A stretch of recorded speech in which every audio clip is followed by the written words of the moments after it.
যে তসবিহ পড়লে আসমানের দরজা খুলে যায়। সৃষ্টির সূচনা লগ্ন থেকেই জগতের সব প্রাণী মহান আল্লাহ তাআলার তসবিহ পড়ে। আল্লাহ তাআলা তার প্রশংসায় তসবিহ পড়াকে এত বেশি পছন্দ করেন যে তিনি বান্দার জন্য আসমানের দরজা খুলে দেন, আর তাতে বান্দার সব আবেদন নিবেদন বিনা বাধায় সরাসরি আল্লাহর দরবারে পৌঁছে যায়।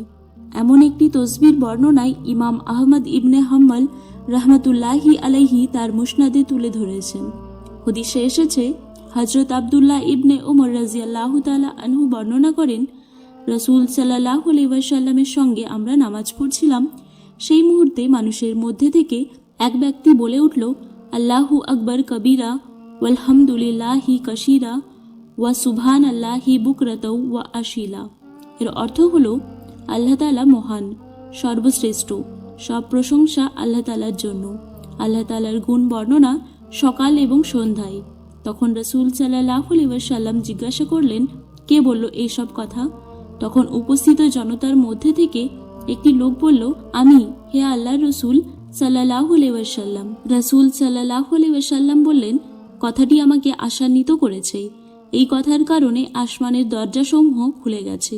আব্দুল্লাহ ইবনে উমর রাদিয়াল্লাহু তাআলা আনহু বললেন, রাসূল সাল্লাল্লাহু আলাইহি ওয়াসাল্লামের কণ্ঠে এইরূপ কথা শোনার পর থেকে আমি ওই বাক্যগুলো কখনো বলতে ছাড়িনি।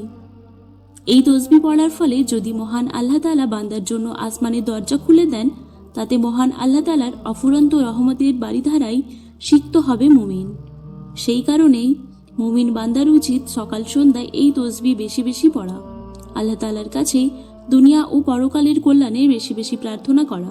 রাসূল সাল্লাল্লাহু আলাইহি ওয়াসাল্লাম এইভাবেই তার উম্মতকে শিখিয়েছেন আচার আচরণ তথা জীবনাচরণ, শিখিয়েছেন উত্তম জীবনযাপনের নিয়মকানুন, শিখিয়েছেন অধিক আমল লাভের জিকির, তসবিহ এবং উপায়। হাদিসের নির্দেশনায় জিকির আজকার করলে মহান আল্লাহ তাআলা বান্দাকে দান করবেন অফুরন্ত রহমত, বরকত, মাগফিরাত, নাজাত, মুক্ত করবেন প্রাকৃতিক দুর্যোগ ও যাবতীয় মহামারী থেকে, গুনাহমুক্ত পরিশুদ্ধ জীবন লাভ করবেন মুমিন। আল্লাহ তাআলা বান্দাকে তার জিকির প্রশংসা করে সব ধরনের অন্যায় অনাচার থেকে হেফাজত থাকার তৌফিক দান করুন। দুর্যোগ ও মহামারী থেকে হেফাজত রাখুন। মানুষের নেক আমল, তসবিহ, তাহলিলের মাধ্যমে পুরো বিশ্বকে মহামারী মুক্ত করুন। আমিন। আজ এই পর্যন্ত। সকলে ভালো থাকুন, সুস্থ থাকুন। আবার ফিরছি একটি নতুন ভিডিও নিয়ে।